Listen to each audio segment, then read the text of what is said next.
Okay, finally it's all fired up, ready to start. Maybe somebody can turn the light off.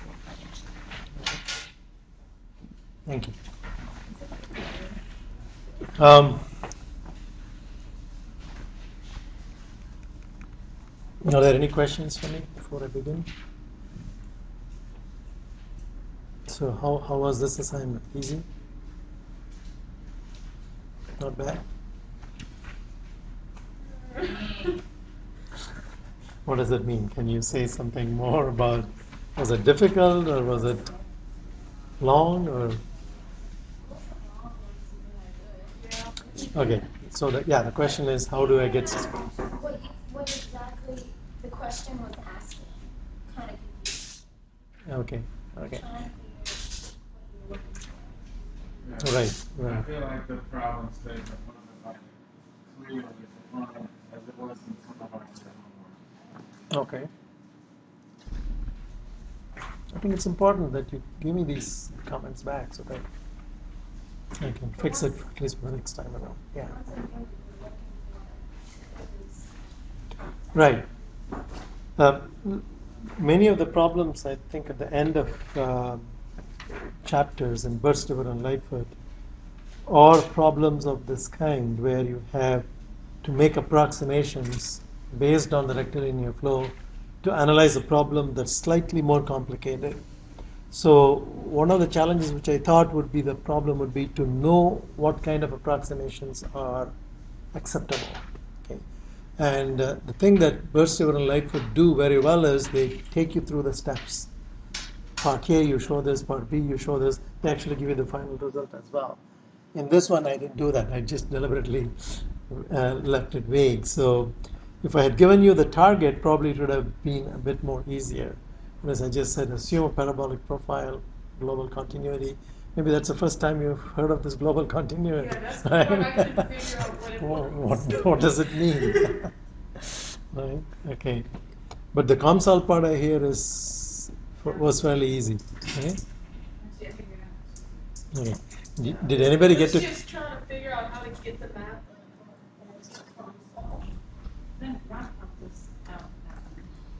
Pardon me? Rob, yeah, thank you, Rob. Everybody's acknowledging. And did anybody get to compare the two results to see how bad or how good it is? Because I see some of you are just working on it today, so maybe you would have had the time to get to that stage. All right. My apologies, I haven't finished marking your exam yet. I have been up to here with work. I didn't really take a break, but still, it's surfing up to in the priority list, but something else comes and interrupts it, and it goes down. I'll try to get it done by Thursday. Okay. In the last lecture, we basically looked at COMSOL, so there is really nothing much to review about it. And we started looking at the natural convection flow. So we know how to analyze forced convection flow. We know what forced convection flow means in internal geometries. And we saw that the problem is uncoupled in the sense the flow problem can be solved independently, and then you take the velocity field and solve the forced convection problem to predict the heat transfer performance. Now, in the natural convection problem, typically what you will find is that the coupling goes backwards, okay? And it is in fact two-way. The flow will affect the temperature profile, and the temperature will affect the flow profile in general. But this particular problem taken from Burstewar and Lightfoot is such that there is still one-way coupling, but the coupling is kind of reversed. You need to solve the temperature profile first, and the temperature profile will affect the velocity profile. In fact, intuitively or physically, what you will notice is that the heated plate causes the fluid to rise because the fluid density goes down. It becomes lighter compared to the remaining fluid. Whereas on the cooled plate, the fluid sinks because it is heavier. And if we can neglect the end effects, as we saw in the last class, then we can analyze the problem as a one-dimensional flow. So there is basically two streams that are passing each other. On the hot side it is going up, on the cold side it is coming down. But if you take a cross section and ask what is the net flow across that, that net flow is going to be 0.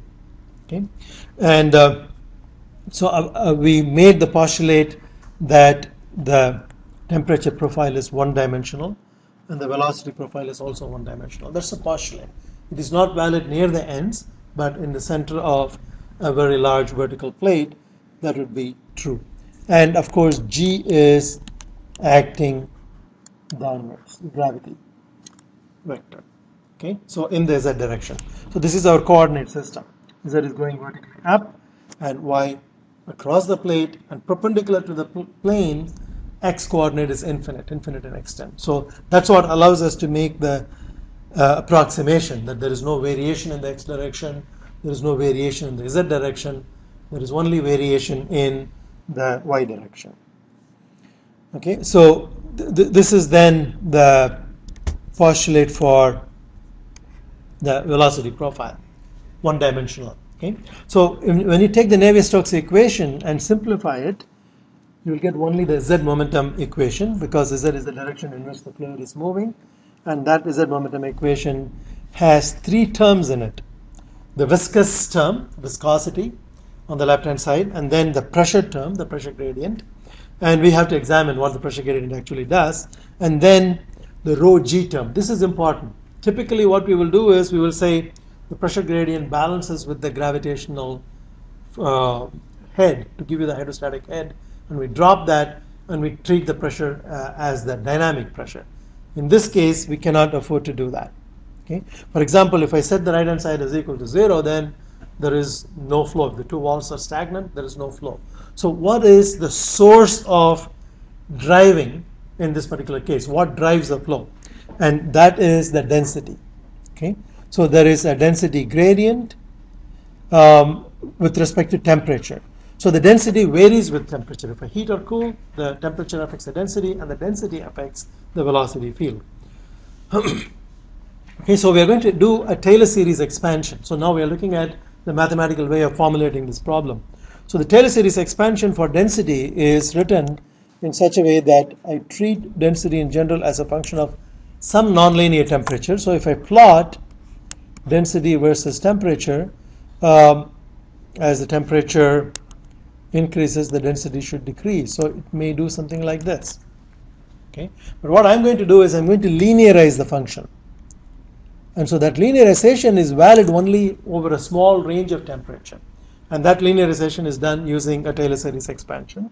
So you have T bar as the reference temperature. So in this case, T bar is going to be the temperature right in the middle. Okay? So T bar is going to be 1/2 of T1 plus T2.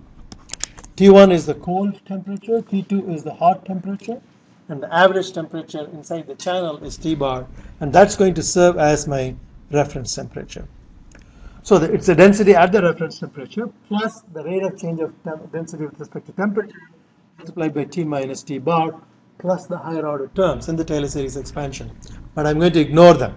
So I'm going to truncate the series, and this is a linearization. So I linearize the function.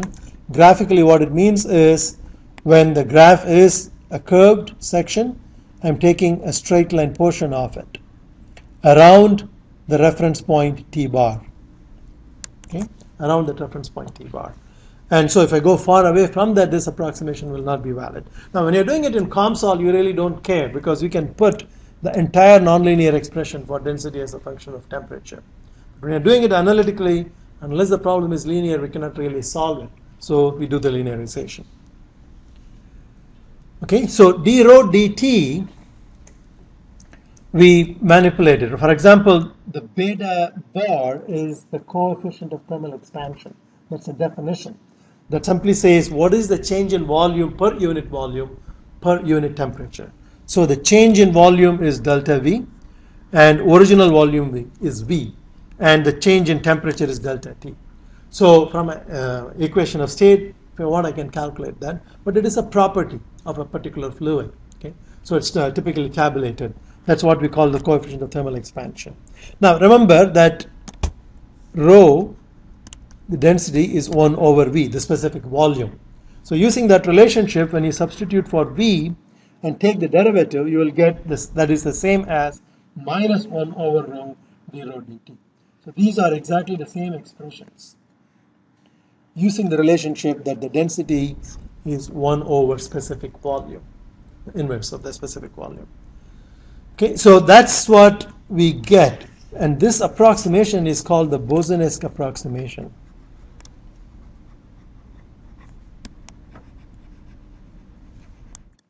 Where we approximate the density as a linear function of temperature. So remember, T bar is a reference temperature that is known, that's constant.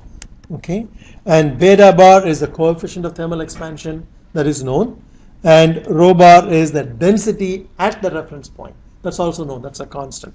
So the only variable here is T. So the density is a linear function of the temperature. Any questions on that? Oh, sorry, did you say that Bose-esque approximation is not the linear approximation? It's a linearization of the process of linearizing the density in a general function into a linear one is called the Bose-esque approximation. Yeah.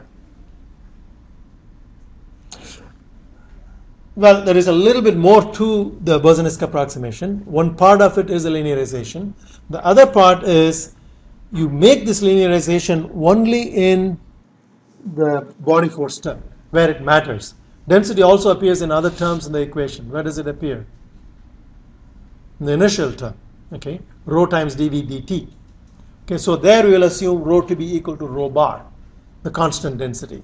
So only where it matters, particularly in this case in the body force term, we make this linear approximation. Everywhere else in an equation we treat rho as a constant, and that combination is called the Bose-esque approximation. Okay, so the momentum equation now, after you substitute for rho g in terms of that linearized expression, becomes this. Okay. Again, you have the viscous term on the left side, the pressure term, but rho g has been replaced by this entire expression that you see here, okay, using the Bose-esque approximation. Now we are going to make that statement that we did before, which is to combine these and say that is balance. That's the hydrostatic variation around the mean temperature. That is using rho bar g, and we can drop that, and that clearly gives us the expression that the driving force for the velocity field is a density difference with respect to temperature in a gravitational field. So you must have gravity present, you must have this coefficient of thermal expansion and a temperature difference. If any of them are zero, if the coefficient of thermal expansion is zero, then there is no buoyancy force because the gas or liquid doesn't expand or contract when you heat that. So the coefficient of thermal expansion property captures that. If it is happening in space shuttle, then also there is no buoyancy because g is small. Okay, so we need both of them, rho and g and the beta. Now, this is going to be our momentum equation. We are going to solve for this, but we already noticed that before I solve for this, I need to know what the temperature profile is, because it depends on the temperature profile. So I need to solve the energy equation first and then come back and solve the momentum equation to get the velocity profile. Now in general, you will find when you go and analyze the energy equation, you need the velocity profile. That is what we would call two-way coupling. Okay? Because in the energy equation, what do you have? You have rho Cp V dot del T equals K del square T plus this source term. That's the general form of the energy balance equation. But for this particular case, where we say that T is a function only of the y direction, you will find when you examine this, all the terms on the left hand side become zero. And of course, we're going to neglect this. And this term will give rise to exactly one term because temperature is a function only of y. Now we need to examine this one. Why is this true in this particular case? So when you expand that, you will get Vx dt dx plus Vy dt dy plus Vz dt dz equal to the right hand side. So this is the convective term. In the forced convection problem, we could not neglect all of these terms. But in this case, what happens? We have only one velocity component, and that velocity component is in the z direction. So Vx is 0, Vy is 0. Remember, z is the vertical direction. Okay, and so Vz is not 0, but what about dt dz? That is 0 because we say that it is does not change in the z direction. The velocity profile is the same in the z direction. Going back to this figure, this velocity profile is the same whether you plot here or whether you plot on a line there, because it's an infinitely long vertical plate. Okay, it's because of that reason this term drops out, and hence there is no velocity influencing temperature profile. That might look like strange thing because you have flow, but the flow is not affecting the energy balance equation. Physically, how would you interpret that? Why does that happen? What is the mechanism by which heat is being transferred in the y direction? Convection, right? This term captures the convection. So remember, this is the plate, and you have the, well, we don't know yet what the temperature profile is, but we know that on the left hand side it is at T2, on the right hand side it is at T1. Those are the boundary conditions. Okay, at y equal to minus b, it's T2, and y equal to plus b, it's T1. So we need to figure out what is the temperature profile in between such that the energy balance is satisfied. Now, physically, how would you understand this? Why is there no convection?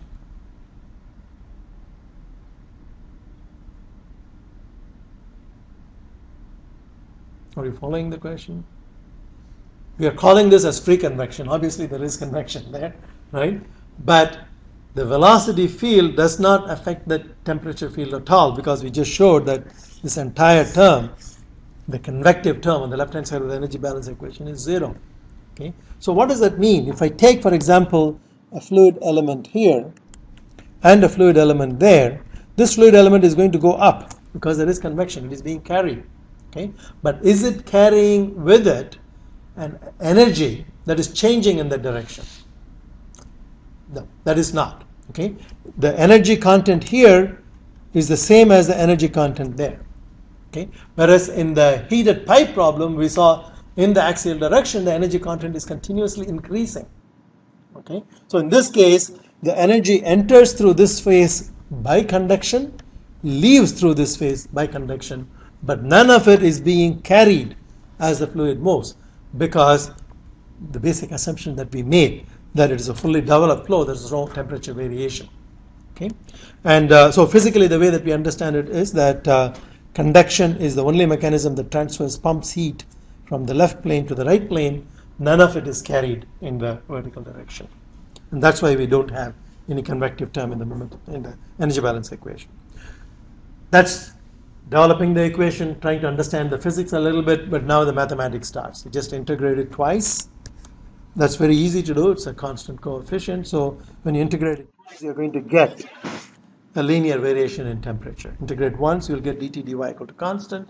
Integrate twice, you'll get the t equals c1y plus c2. And then use these two boundary conditions, and you find that the temperature profile, after eliminating the integration constants, can be written as T equals T bar minus 1/2 delta Ty over B. That is a profile, a temperature profile, meaning it changes with Y. And it changes in a linear fashion because it is linear in Y. Now T bar is a constant here, the reference temperature, and delta T is a constant here, that is T2 minus T1, the temperature difference. And B is a constant here, that is the gap width, twice the gap, half the gap width. Okay? Any questions? So when there is only convection, that is the only possible solution to that. That is, the temperature variation is linear, as long as thermal conductivity is also constant. Okay? These variations, I'll try to put the next set of assignment problems on some heat transfer problems, and you should prepare yourself for the qualifying exam that's coming up in May. Be able to handle variations on these problems. Okay? When there is for example, a simple convection problem with thermal conductivity that changes with temperature. There are a lot of these examples at the end of each chapter in Burst, Sievert, and Lightfoot. We can only cover so much. So you should look at those problems as a preparation for that exam, big exam. Okay? Now we go back to the momentum equation, and in the momentum equation we have this T bar, but we just solve for it. So we can substitute that, and what you're going to get is 1/2 rho bar G beta delta T Y over B. That is the solution that we have on the right hand side.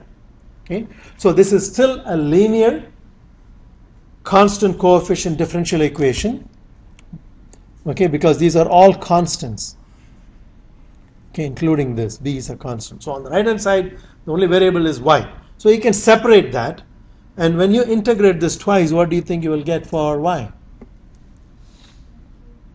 A cubic equation, because you start off with y, so when you integrate it once you're going to get y squared over 2, when you integrate it the second time you're going to get y cubed over 3. Okay, so integrate that and you get this velocity profile with two integration constants, c1 and c2, in the velocity profile. Okay, but the velocity profile is subject to the no slip condition on the left boundary and the right boundary, y equal to minus b and y equal to b. So once again you can find what these integration constants are, and c2 turns out to be 0 and c1 turns out to be given in terms of all these known constants. So you can plug that back and you will get a cubic velocity profile. Okay, that can be neatly arranged like this: y cubed over b cubed minus y over b. Okay, so it's not a parabola, but it's a cube, and that's why you have the flow reversal. Go back, it's only a cubic function that can have such a behavior, and 3 roots, for example. Okay, so if you integrate this to find the net flow, you'll find the net flow to be equal to 0. Now I can put this, rearrange it in dimensionless form. We chemical engineers always love to do that, and so I'm going to define on the left hand side b v bar rho v z rho bar over mu. What does it look like? It looks like some sort of a Reynolds number, right? But it's just a dimensionless velocity that we call. On the right hand side you will have over mu squared. Okay, and these can be combined into, okay, and that Grashof number is physically a measure of buoyancy force to viscous force. Why viscous force? You can see that it's viscosity in the denominator, and the numerator you have buoyancy, which is times beta. Okay, that gives you a magnitude of the buoyancy force. So it's a very important dimensionless number that we introduce for studying free convection. Okay, there are variations on this. When you have mixed convection, Rayleigh number is another number that's defined as a grouping of these as a ratio of typically buoyancy to viscous force. Any questions? So this is a big chapter in your book on heat transfer, and I'm just doing 2 problems to convey 2 of the important mechanisms: forced convection and free convection. If I change the geometry, we should be able to do a similar analysis and get the final result. Typically what one would obtain, like we did in the previous problem, is carry this forward to get the flux, to get the Nusselt number. Okay, you can also do in this case if you like, but here I think we'll just stop with the velocity profile. Yeah. The net flow is 0. The net flow across any plane that you take in the Z plane would be 0. Why is that? Simply because of the symmetry in the problem. Okay, the flow is symmetric, so there is a certain amount that is flowing up, and the same amount has to come down. The symmetry is assumption. Good question. The symmetry is an assumption in this particular problem. So one can ask the question, that's a very good point that you raise. One can ask the question, I've done this analysis assuming symmetry, assuming a small temperature variation between the left and the right boundary, T1 and T2. What happens if I make that temperature gradient very large? Of course, when I make the temperature gradient very large, I make the Grashof number very large. So the same question that we asked in a pipe flow, Puzzle flow, where pressure-driven flow, what happens to the flow as I keep increasing the Reynolds number. Okay, we saw in reality the flow becomes turbulent. It loses its symmetry, and it's no longer one-dimensional. It's actually three-dimensional. Can such a thing happen here? Okay, if I keep on increasing the driving force in this case is the temperature.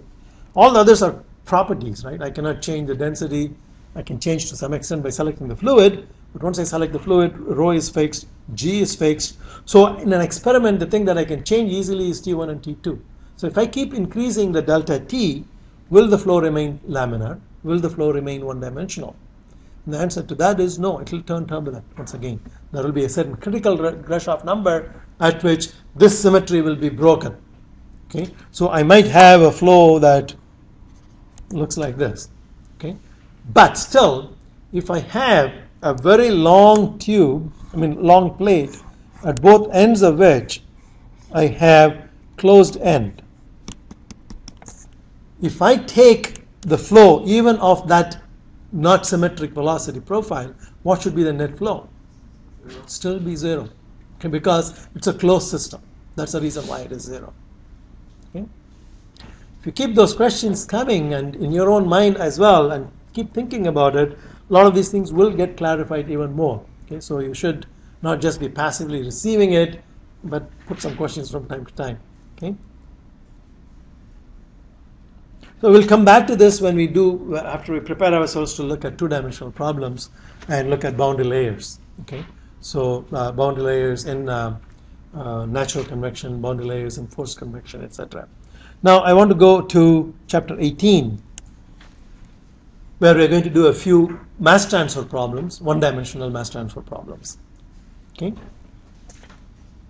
If you remember, we did not really derive the equation from first principles, but the process is the same. So I said, let's just take the mass balance equation as V gradient of C equals d del square C plus some sort of a source term. Okay, so Ca is some component, the concentration of which is indicated by Ca. So you typically must have a mixture of species for to talk about for mass transfer. So we'll come back to this and examine that in a little bit more detail in terms of fluxes and why the fluxes are measured with respect to a moving reference frame. You might have seen these in undergraduate class, but we will come back and revisit that.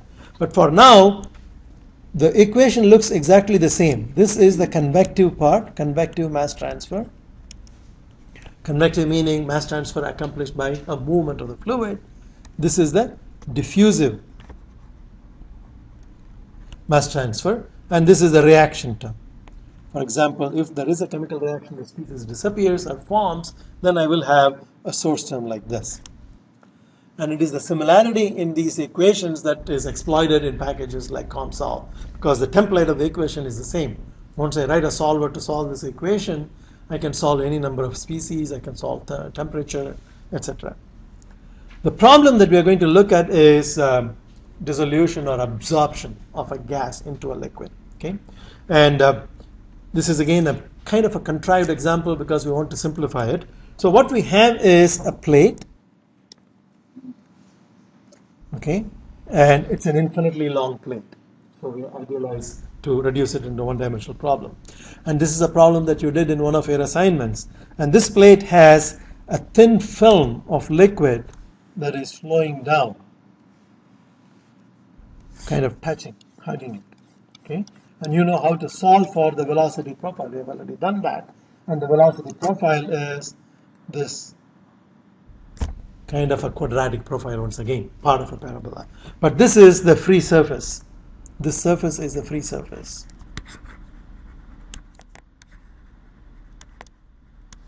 And that's why you have the velocity maximum and the velocity gradient is equal to 0, which means that shear stress is equal to 0 at that surface. Whereas in this surface you have no slip condition. The fluid sticks to the wall. Okay? And we already know how to solve the velocity profile for this. So we will just take the velocity profile for granted. Okay?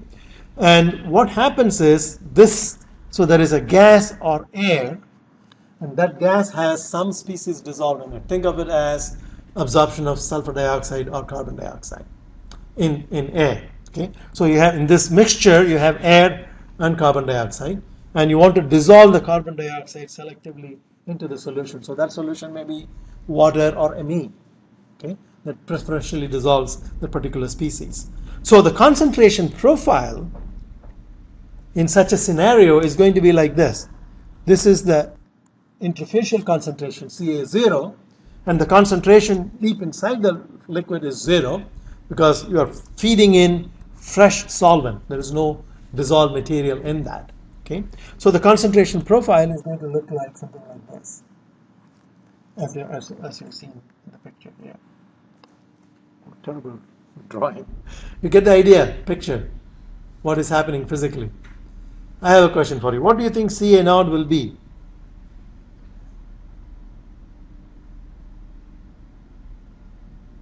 What will determine Ca0? Let me ask it that way. Pardon me? The bulk concentration where? In the gas?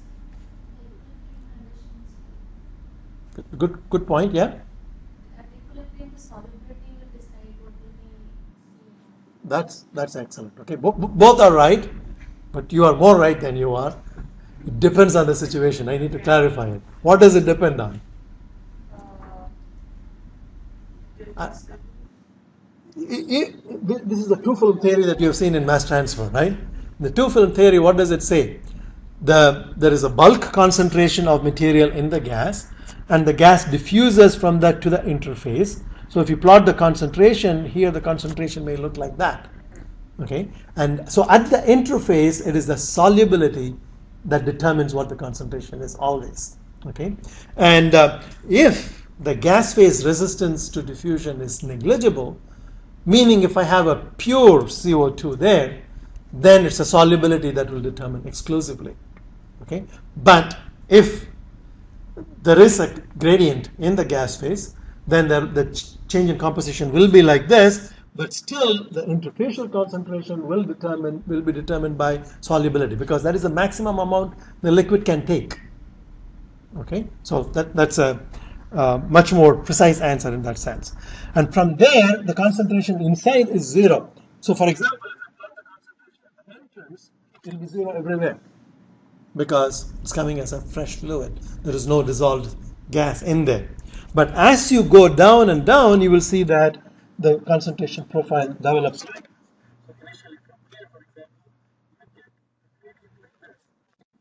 It's very sharp, nothing inside. But if you go further down, it penetrates a little bit more. And if you go a little down, you will have even more like this. Okay? So the question now, if you understand the physical description, the question I'm going to ask you is, in which direction convection plays a role, in which direction diffusion plays a role for mass transfer?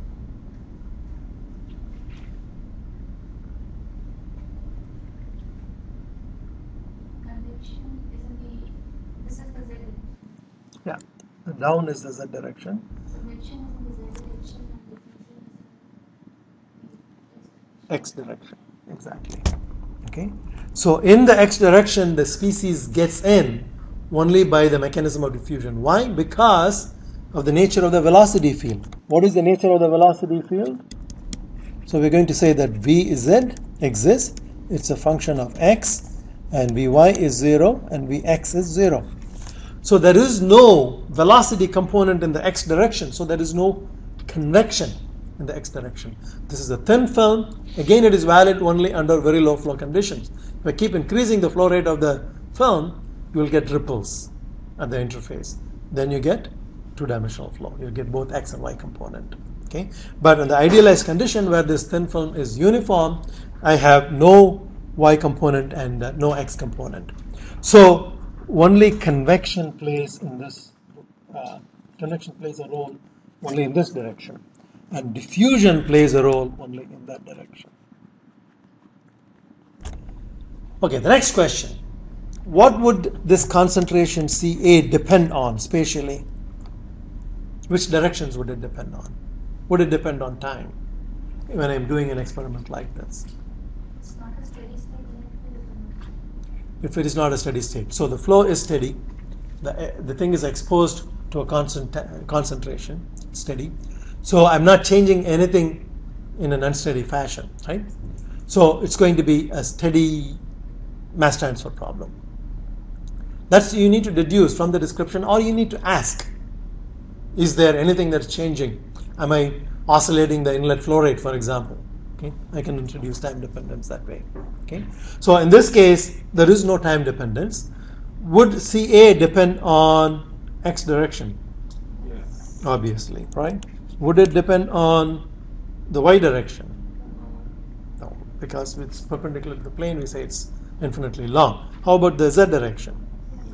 It will.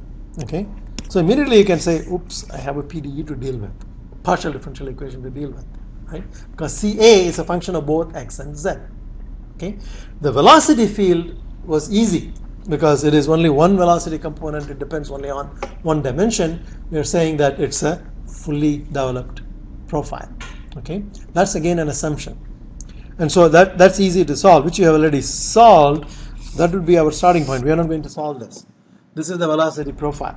Okay, Vmax is the velocity at the interface, and delta is the thickness of the film, and this is the velocity profile that would satisfy that condition, and the Navier-Stokes equation, simplifying it according to that. Okay, so it's the mass transfer equation that we are going to focus on. That's a difficult problem, and this single problem was a PhD thesis in the 1940s, I think. I have the reference here. It was done by Pickford, who has subsequently went on to become a very famous chemical engineer and wrote a book on mass transfer. Okay, so this is the mass transfer equation. So we said it is steady, and there is no Vx component, and there is no Vy component, but Vz exists. And here Wa is the weight fraction that Bercy would like to talk about, but rho times Ca, you can think of it as a concentration. Rho is a constant, so you can take it inside and multiply it to get molar concentration. So either you can work with mole fraction units or molar concentration units. But this is not going to be zero, because there is Vz, there is convection in the z direction, and there is a concentration gradient in the z direction because it continues to accumulate material. So that term we need to deal with. Okay, there is no reaction. There are variations that one could study where I put a first order reaction, for example, there. Okay, and then in the diffusion, we said that diffusion exists only in the x direction. So there is no diffusion in the y direction. Will there not be a diffusion in the z direction? Why? That's an assumption again that we make, because we just said that this Ca is going to be a function of both x and z. So why would the second derivative of concentration in the z direction be 0? Right? Only then I can neglect this. Right? So this is not strictly going to be 0 if I have a concentration profile that is a function of both x and z. So what the argument I would make here is, otherwise I end up with even more complicated PDEs, and this is what Pickford did in his thesis. He neglected that particular term. When can you neglect that particular term? You can. It's a scaling argument, meaning there are two mechanisms that can potentially play a role in the z direction. One is convection, the other one is diffusion. Obviously diffusion in the x direction is there. We need to keep that. Okay, but diffusion can also play a role in the z direction if the concentration gradient in the z direction is fairly large compared to convection. But when convection is dominant, that is, most of the material is moved in the z direction by convection and not by diffusion, then we can assume, so this is an assumption. Okay. And there is another dimensionless group. When we do the scaling analysis properly, we'll come back and do it later in the course, you will discover that there is another number called the Peclet number. What is the Peclet number? Peclet number is U times some length scale divided by the diffusion coefficient. So it's a ratio of the convective transport, which is determined by U, and the diffusive transport, which is determined by D. It will never be 0, but it can be small, or it can be large. So for example, if diffusion is small, the Peclet number will be much larger than 1. Under those conditions, we can make this assumption that the diffusion in the axial direction is small, negligible. Not zero, but negligible. Now, the nice thing about COMSOL is you don't have to make any of these assumptions. You just define the geometry. If it is small, it will automatically be a small number. You are adding a small number to the rest. It doesn't change anything. Okay? Whereas analytically, we need to make those judgments that allows us to get a solution. Otherwise, we cannot even get a solution. Any questions? So these are the important concepts, I think, that you need to grasp. When can we make such assumptions? What are the implications of this? Stating this and dropping this, they are inconsistent. They seem to be inconsistent. But it is okay as long as I have my Peclet number as being very large, with the argument that convection in the Z direction is much more dominant than diffusion in the Z direction. Under those conditions, you will notice that there are only two terms that survive, this term and the diffusion term. In fact, let me use a different color there if you can. Okay, so that's the diffusion term, and here you see the convection term.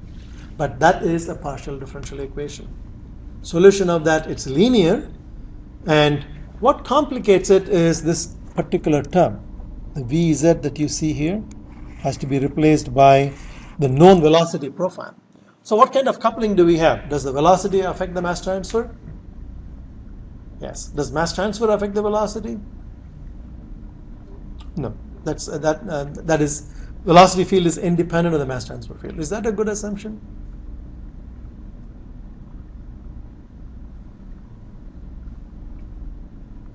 Can there be a convection that is generated by the dissolution?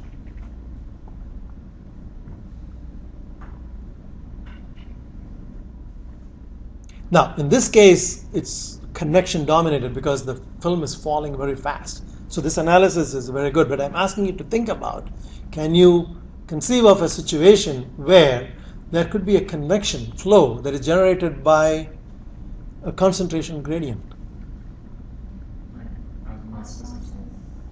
You can have concentration gradients that drives the flow, even in a buoyancy, plus osmosis as well. Okay? But in a gravitational field, if you take, for example, we have beaker of water, and you put red dye. The dye has a slightly higher density than water. The dye will sink, right? And that is generating a convection there. So what is driving the flow there? Density difference. Okay. So if you add sugar solution, if you add sugar crystals, and watch carefully, you will see a convection.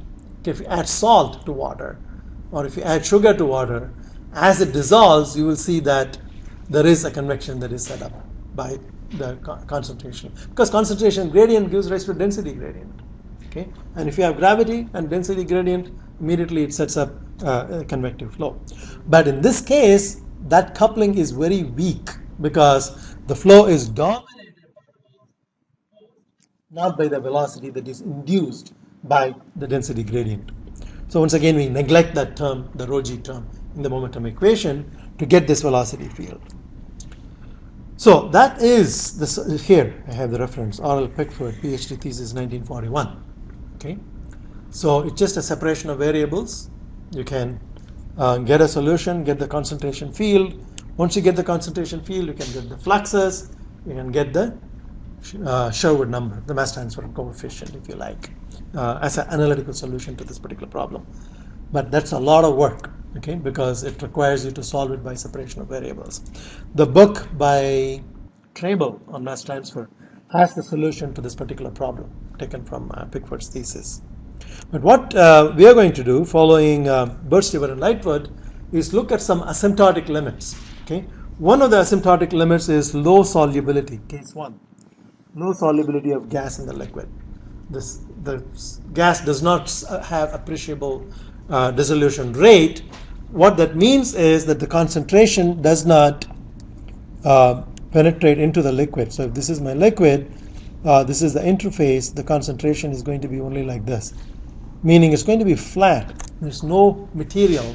It doesn't diffuse fast enough to get to the plate and feel the effect of the plate. We have solved this kind of a problem once before, right? The suddenly impulsively started plate. You can look at already the similarity between this equation and the Stokes first problem that we solved. So what is the assumption that we have made here? We have made the assumption that since the velocity profile is like this, and the concentration, this is a key idea that you need to follow carefully, okay? The concentration gets into the liquid only to a certain small depth because it's not highly soluble. Diffusion doesn't take it far into the wall region, okay? So in that region, I can assume that the velocity profile is almost flat. So I can neglect this term. This is a mathematically a term that can create a lot of problem, okay? So we are basically solving a problem that can be solved in some extent analytically, okay? So we are making this approximation, this is a mathematical approximation, valid under the physical condition that I have low solubility, and so all the concentration change occurs over a very small distance near the free surface, and in that free surface I can assume my velocity profile to be flat, close to the maximum velocity. So I can neglect that. Is that clear? You understand the physics, okay? So now I have made Vmax a constant on the left hand side. DAB is a constant. Now I have a partial differential equation which is first order in Z, second order in X, so I need to write down the appropriate boundary conditions. Now what does this boundary condition tell you? The physical boundary condition. CA for all X at Z equal to 0 is 0. That is at the inlet, at the top. It's coming with a fresh solvent, nothing dissolved in there, okay? So this is fresh solvent at inlet. The second condition says at X equal to 0 for all Z, Ca equals Ca naught. That is your solubility condition. Okay. So at this point, that's the maximum amount that it can dissolve because that's a solubility limit. It cannot dissolve anymore. So that is also known.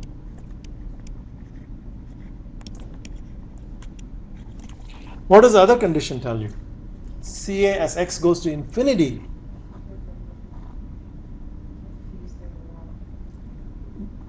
If you have this diffusion layer going all the way to the wall, what would be the appropriate boundary condition at the wall? It does not diffuse through the wall. How would you state that condition? In general, you would state that as dCA dx at X equal to the wall is equal to 0, because the gradient is 0 means the flux is 0. Remember, the diffusive flux is always given by the gradient at the position. But in this case, that was in fact the original condition that we wrote down, I think. I didn't talk about it here. dCA dx at X equal to delta, that is the wall, is 0. That is the most general problem. This is the most general problem. But since we have said in an approximation that the concentration gradient is 0 always in the inner region, okay? So it looks as if to the gas that is coming in, it looks as if X is infinitely far away. The wall is infinitely far away. Okay, so because it's not able to diffuse to that, so we replace that condition by X going to infinity in an asymptotic sense. The concentration is 0, far away near the wall. Not only the gradient is 0, but the concentration itself is 0. That is now, by contriving the example to these particular boundary conditions and assumptions, we have made it exactly the same as the Stokes problem. So we have no length scale in the problem. We have removed the thickness of the film, and so similarity transformation would work. You can go through the same mathematics and you will get the same error function.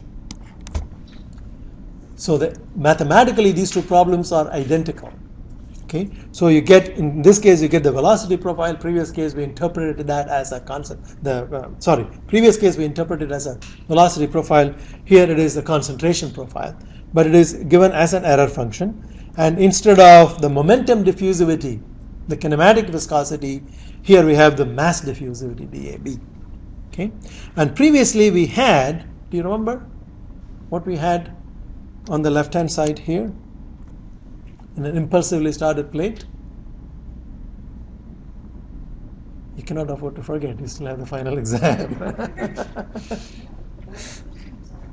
The question was, what was this? I'm saying that this problem is exactly the same problem that we solved in an impulsively started plate. So we had an impulsively started plate with an infinite amount of fluid. We pulled the plate at a certain velocity, and we wrote down the Navier-Stokes equation, simplified the Navier-Stokes equation, introduced the similarity transformation, converted into an ODE, solved, and got an error function as the solution. Okay, this equation is exactly the same as that equation if we can make certain associations. The association, for example, in the previous problem, wherever we had velocity, now it is replaced by CA. Okay, and in the previous problem, wherever we had nu, the kinematic viscosity, this is replaced by DAB. Okay. And in the previous problem, what did we have instead of Z? We didn't have Z. We had time. The problem was time dependent. Okay. So can I replace that by time somehow? Does it have the units of time? Previously, we did not have Vmax. So what is Vmax over Z? Or I should say Z over Vmax. What is the units of that? Time. Okay. So you can associate Z over Vmax in this problem. I guess I should have it the other way.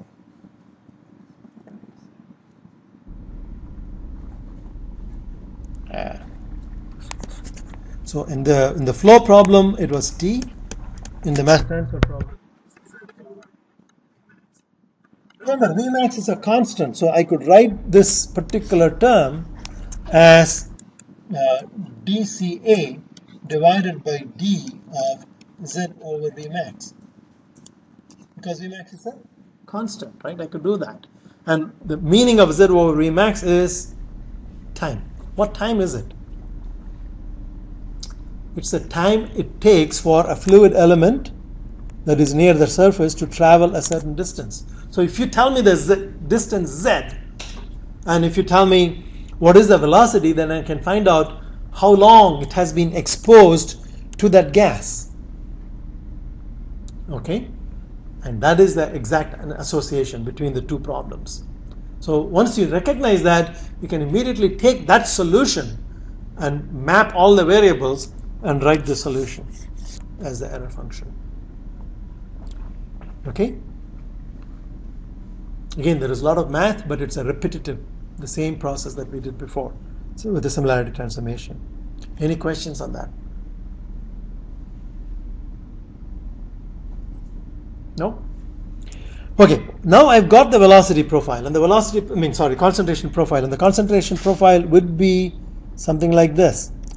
It will go to 0 over a very short distance in x. Okay? What am I really interested in calculating in solving any problem? In flow problem, it is after I get the velocity profile, what do I get next? Pressure drop, flow rate, or forces. Okay? Ultimately, from an engineering point of view, I'm interested in what is the relationship between force and motion. If I need to move the plate at a certain velocity, what force do I need? Or if I need to pump a certain amount of fluid in internal geometry, what pressure drop do I need for a given flow rate? Okay. So in a heat transfer problem, what is that? That same question is, how much of heat can I transfer? If I know the temperature profile, gradient of the temperature profile gives me the flux. So I can calculate what is the total amount of heat that I can pump into that pipe over a given length. In mass transfer problem, what would be that question? How much of material can I dissolve into that liquid over a given length, over a given time? What is the total amount of material that I'm dissolving through this interface? How would I answer that question? If I give you this concentration profile and then ask you, go and find out for me the amount of material that is dissolved over a certain length, I'll give you the length. What will you do?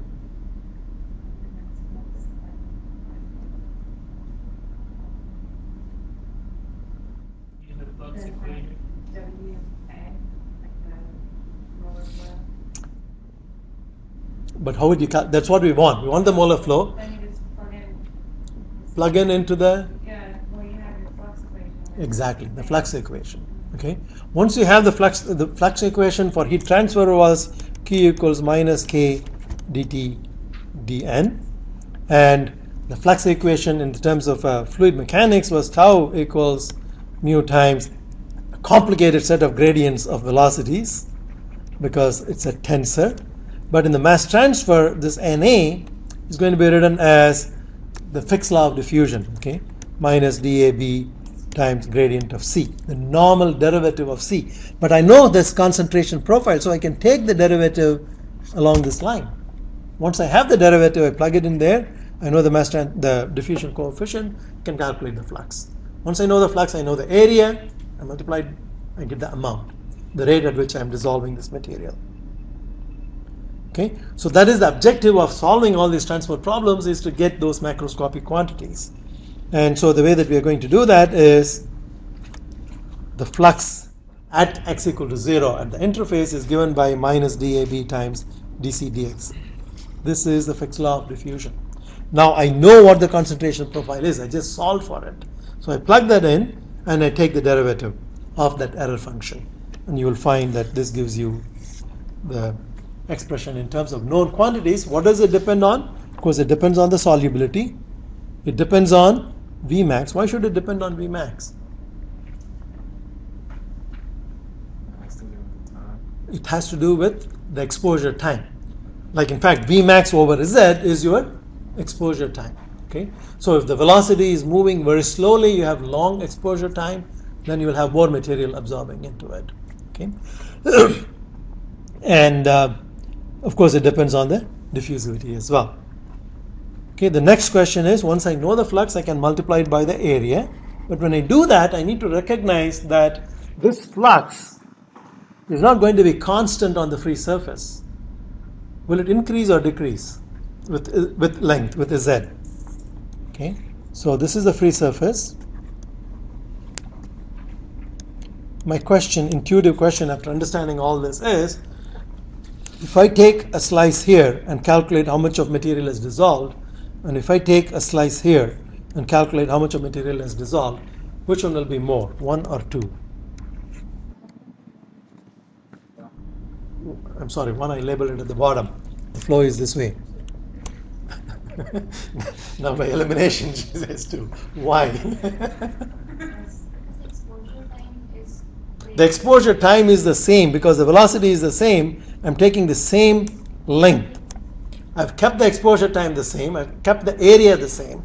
My question is, will this chunk of fluid here get more dissolved into this, or will this chunk of fluid get more dissolved into this?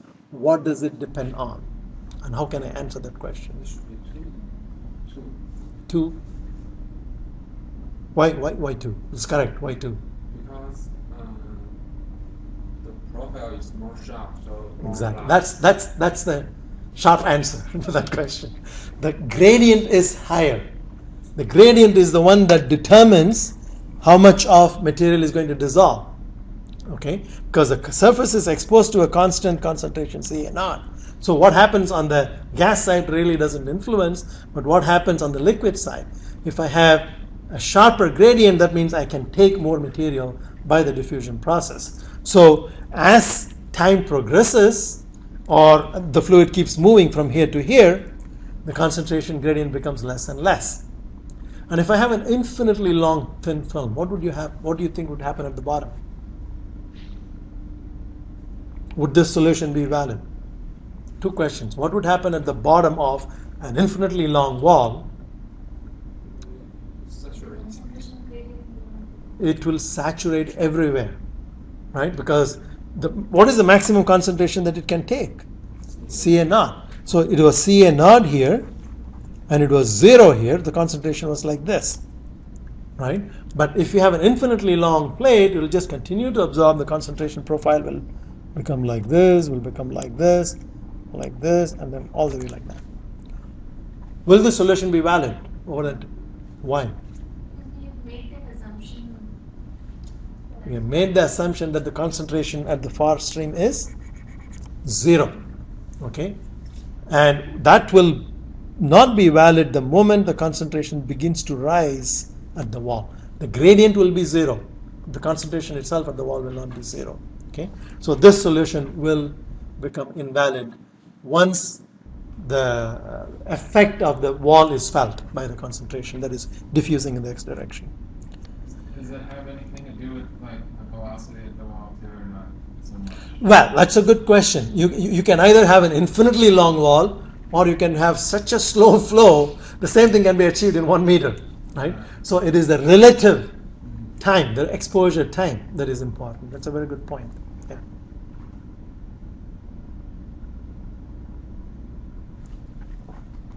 Well, I'm glad that your intuition is sharp. It's working well.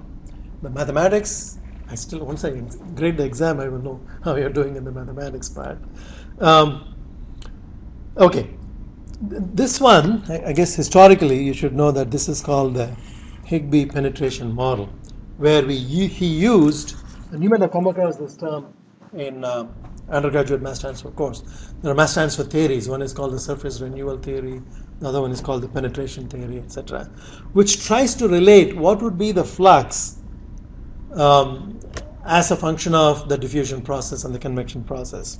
And the penetration model basically depends on this exposure time, estimation of this exposure time. And once you have the exposure time, he comes into this model and he replaces this V max divided by L, or L divided by V max by the T exposure time, to estimate what would be the mass transfer rate. So this idea is then applied to very complicated flow situations. You have a bubble column, for example, where you are aerating bubbles, trying to dissolve oxygen into a fermenter. Okay, so you need to estimate what is the oxygen transfer rate. So you need to know what is the bubble size, how many bubbles there are, so you know the total surface area, and from each surface area you treat this as this free interface. So what is the maximum rate at which oxygen can dissolve into the water, and you use this expression to answer that question using the exposure time. So you know, for example, the bubble rise time within the column in the fermenter, so you know the approximate exposure time. So use that to estimate what would be the maximum dissolution rate. Okay, so this is how they were designing at one time, and I guess still they do in some of the more complicated equipment, using simple ideas, simple theoretical results, and then extrapolating it to more complicated situation. I meant to ask, Yeah. Are the solubility and diffusivity coefficients, are they somehow No, the they're not. ability for it to, to diffuse and how soluble it was in this? Right. Okay. There is no direct correlation. Meaning, if you tell me diffusivity, can I predict solubility? The answer in general is no. Okay. But one is a transport property. Diffusion is a transport property. It deals with how fast a material is transported by diffusion mechanism. Whereas solubility is a thermodynamic property. What is the maximum amount of material that you can dissolve? Okay. So in that sense, also they are quite different. Having said all this, is there a correlation? The people have tried these kind of correlations where they plot diffusivity against molecular weight, solubility against molecular weight. Okay, and you might find a correlation. The higher molecular weights are slow diffusing. They may have a lower solubility too. So in that sense, in terms of trend, you can probably see something, but they are quite different properties. One is transport, the other one is thermodynamic, and there is no one-to-one relationship between those.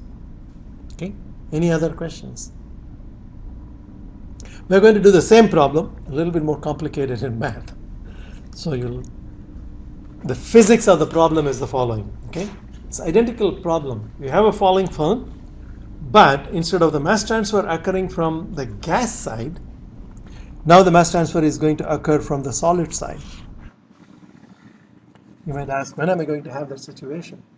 Okay, you need to think of a pipe like a naphthalene, a pipe that is made of naphthalene, and then you're blowing air into it to sublime the naphthalene into the airstream. Okay, or you're trying to dissolve. So this is, in that sense, a contrived problem. You probably don't have very many practical applications, but you have a solid wall that dissolves material into the liquid, and the liquid is flowing down.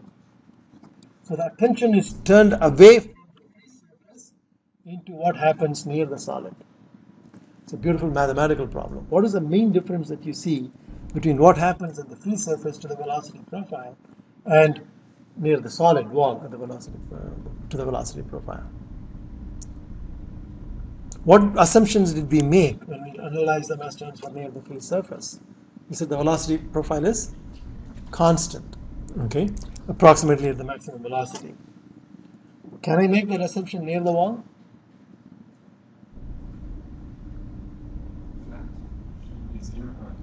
The velocity is zero, but if I put the velocity as zero, that means there is no convection, right? The equation, you remember, was something like what was it? Vz dc dz equals dab d square c dx square, something like this. So you are absolutely right. At the wall, Vz is zero. Okay, but what I want to know is examine the process of convection and diffusion near the wall. Okay, so what would be the best approximation that you can think of? Zero is not valid because it kills the convection completely. A constant doesn't make sense because it is not constant. Here it looks like constant is a good approximation. So what would you do?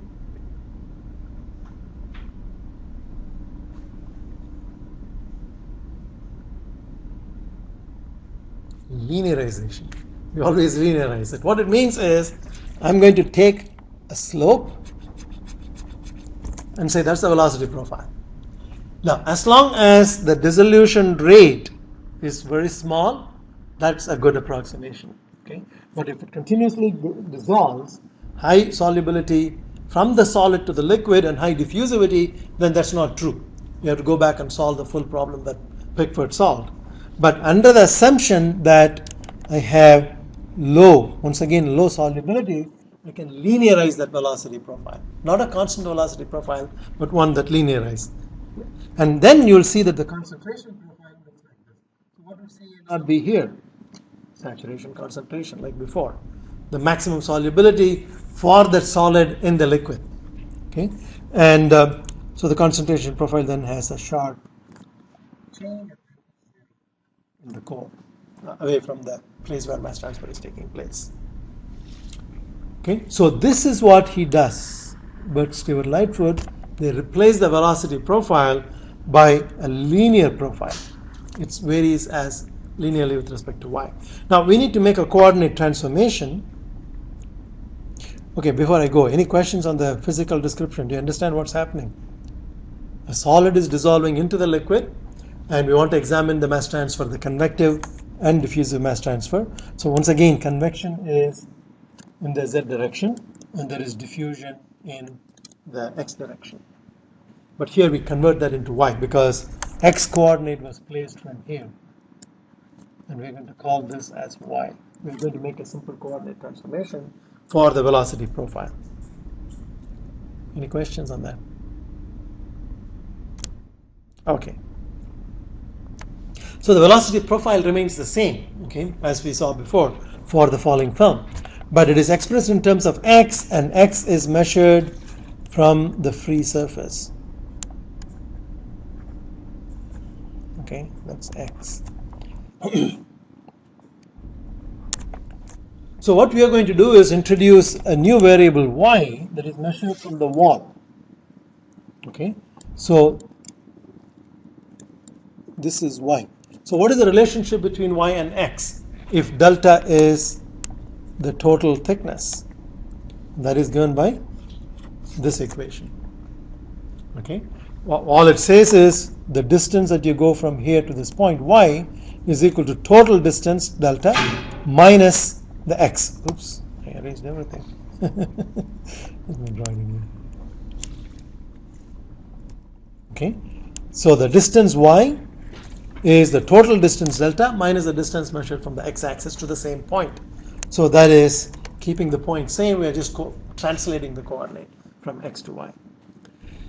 And so you can rearrange this as x over delta as equal to 1 minus y over delta. Simply rearranging this equation.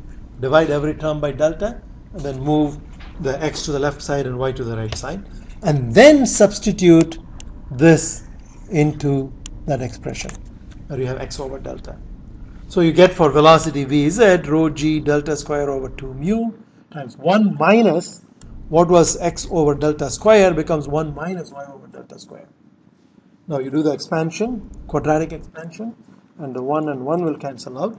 You will be left with that. That's an exact solution, except instead of measuring x from the free surface, y is measured from the wall, but that is still an exact solution. The approximation comes when I say I'm going to neglect the quadratic term. That's an approximation.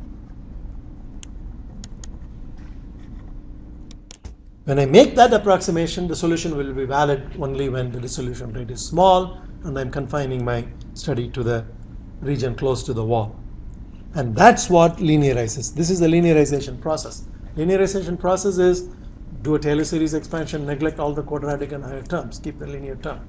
So in this case, we are lucky we don't have to do a Taylor series expansion, just do a quadratic expansion and neglect the quadratic term. There are no other terms beyond that.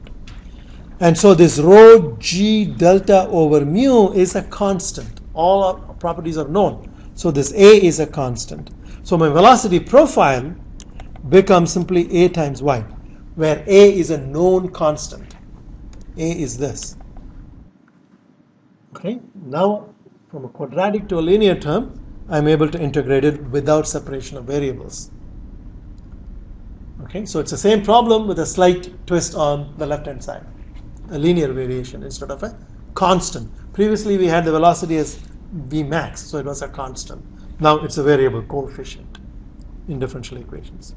So the boundary conditions are the same boundary condition as before at the inlet. The fluid that is coming in is devoid of any dissolved solids, and the concentration at the interface is the solubility, and the concentration as you move far away from the solid wall is 0. Because anyway the assumption as you move far away will be invalid, this assumption that we make about AY. So once again we have, what is the difference between this problem and the Stokes problem?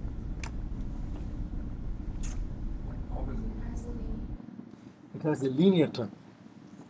Okay, so it has the linear term. So error function is no longer a solution to this.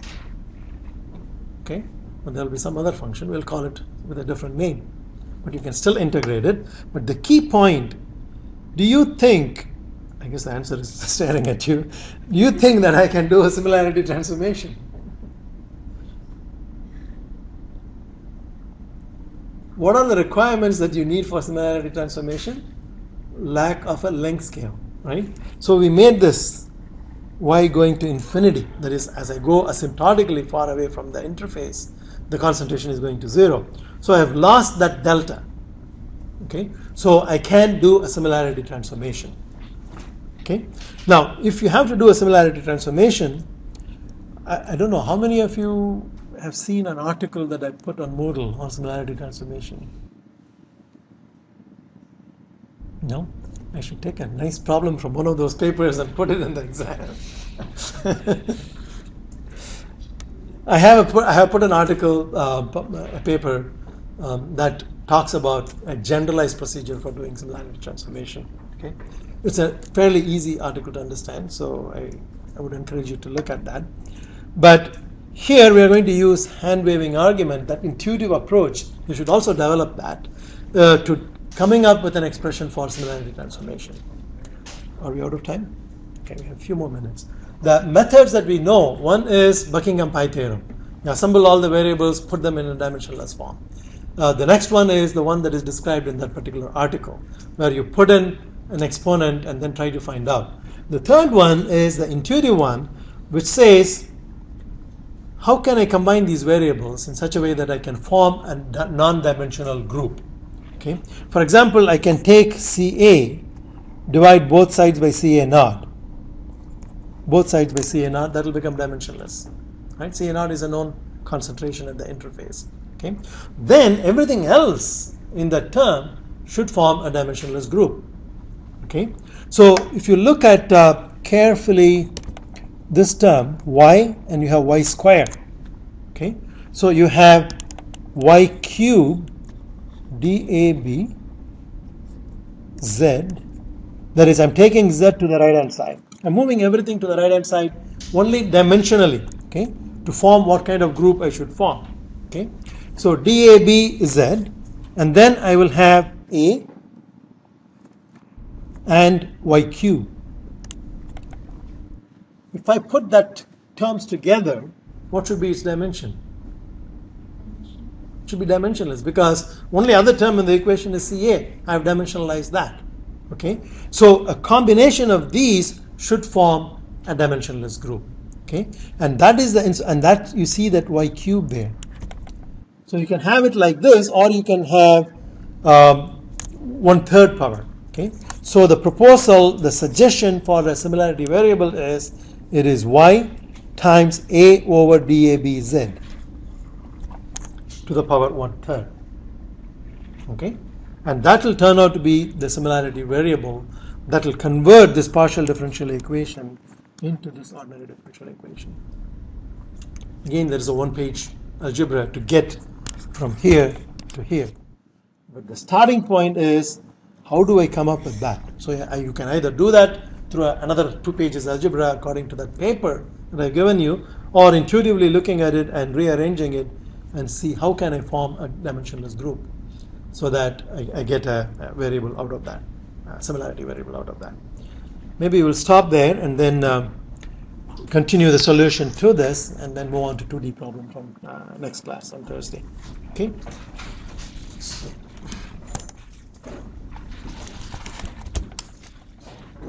Yeah. Was this method applicable before as well of establishing a Yes. dimension? This seems like much easier. This is a lot than easier, anything else. and it is a lot easier, and it is in fact the same thing that you can in the previous problem you didn't have. You basically have du dt equals mu d square u dy square, something like that. Okay, so you look at take this, so the u3 divided by y square. That combination should have no dimensions. Yeah. And what we had there was something like this: a equals y divided by square root of the mu3. Yeah. We put a 2 there. Yeah. That's all it is. Yeah, this is much better. Yeah.